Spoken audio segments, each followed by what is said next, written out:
লক্ষ্য করে দেখুন, আজ পর্যন্ত সূর্য এমন হয় না এক সেকেন্ডের জন্য সূর্য ওঠা বন্ধ হয়ে গিয়েছে, বরং আল্লাহ বলেছেন ওয়াশ-শামসু তাজরি লিমুস্তাকাররিন লাহা যালিকা তাকদীরুল আজিজিল আলীম।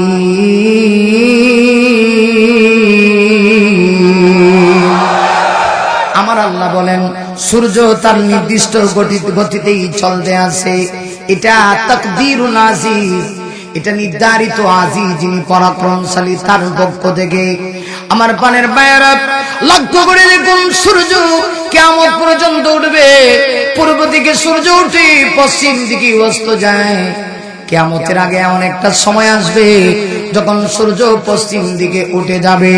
হাদিসের কিতাবের ভিতরে আছে, সূর্য যখন পশ্চিম দিক দিয়ে উঠে যাবে, পৃথিবীর মানুষগুলি হাত বাড়ায় দিয়ে আল্লাহকে ডাকবে, কিন্তু আমার আল্লাহ তখন জবাব দেবে না। মানুষ দোয়া করবে, দোয়া সেদিন আর কবুল হবে না। যাই হোক, সেটা বিষয় না, বুঝাতে চাই সূর্য প্রতিদিন উঠে, এক সেকেন্ডের জন্য সূর্য ওঠা বন্ধ হয় না। এমনকি আল্লাহ নিজেই বলেছেন লাশ-শামসু ইয়ানবাগি লাহা আন তুদরিকাল কামার, সূর্য কোনদিন চন্দ্রকে আঁকড়ে ধরে না, প্রত্যেকই তার নির্দিষ্ট গতিতে চলতে আছে। আমার ভাইরা, এখন আসুন, সূর্যের দাম আমার আপনার কাছে অনেক বেশি, তাই আল্লাহ রাব্বুল আলামিন সূর্যের কসম করে আল্লাহ বলেন ওয়াদ-দুহা, হে রাসূল আমি আল্লাহ আলোর কসম করি, সূর্যের কসম করি। সূর্যের কসম মানে কেন? আল্লাহ সূর্যের কসমকে আরেকটা জিনিস ইঙ্গিত করেছেন, সেটা কি? তাফসীর কানকন লিখেছে, মূলত আল্লাহ সূর্যের কসম করেন না, নবুয়তের কসম করেছে। আল্লাহ রাব্বুল আলামিন বোঝায়, হে রাসূল আল্লাহ রাব্বুল আলামিন বিশ্ব নবীজির উপরে আসমানি এক গ্রন্থ নাযিল করেছেন, সেই গ্রন্থের নাম হলো কোরআন। কোরআনুল কারীম মহান আল্লাহ রাব্বুল আলামিন ইয়ার 2 দিনে নাযিল করেন নাই, সময়ের ব্যবধানে প্রায় 23 বছরে মহান আল্লাহ পবিত্র কোরআনুল কারীম নাযিল করেছে।